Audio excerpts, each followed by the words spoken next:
అండి అందరికీ నేను మీ లతా బాసాని. మీరు చూస్తున్న మొక్క ఎంత బ్యూటిఫుల్గా ఉందో చూడండి. బ్యూటీ అంటే పువ్వులతోనే కాదండి, కాయలతో కూడా బ్యూటిఫుల్గా కనబడతాయి మొక్కలు. అది నా ఉద్దేశం. చూడండి కాయలు ఎంత పెద్దగా ఉన్నాయో చూడండి.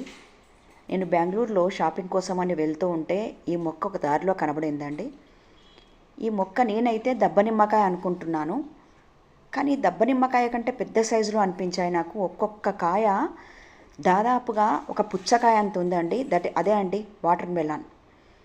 మనకు తెలిసిన వాటర్ మెలాన్ అంత ఉంది. అసలు ఎంత బ్యూటిఫుల్గా ఉన్నాయి కాయలంటే అసలు అక్కడ నుంచి కదలబుద్ధి కాలేదు నాకు, అంత పెద్దగా ఉన్నాయి. మొక్క అంతా ఇంకా తెలుసు కదా మీకు, మొక్క అంతా ఇట్లా కాయలు ఉన్నప్పుడు అక్కడికి మనం వెళ్ళినప్పుడు వీడియో తీయకుండా ఉండగలమా? మన ఫ్యామిలీకి అందరికీ చూపించాలి కదా ఈ కాయలు. అందుకని నేను మొత్తం టోటల్గా వీడియో తీసానండి, మీకు అందరికీ చూపిస్తామని చెప్పేసి. నచ్చాయా కాయలు? మీ దగ్గర మీ ప్రాంతంలో వీటిని దబ్బ నిమ్మకాయలే అంటారా, ఇంకేమైనా వేరే పేరుందా? నాకు కామెంట్స్లో మెన్షన్ చేయండి. అందరూ ఇది చూసి సంతోషిస్తారనుకుంటున్నాను.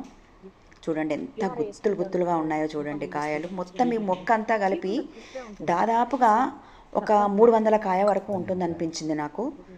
నార్మల్గా సైజ్ అయితే మన పెద్ద నిమ్మ చెట్టు అంతే ఉంది. అంత బాగున్నాయి కాయలు. వాళ్ళని పర్మిషన్ అడిగి ఆ ఇంటి వాళ్ళను నేను వీడియో తీసుకోవడం జరిగింది. నా ప్రయత్నం గనక మీకు నచ్చితే దయచేసి లైక్, షేర్, సబ్స్క్రైబ్ చేయండి. నన్ను ఎంకరేజ్ చేయండి. థ్యాంక్స్ అండి.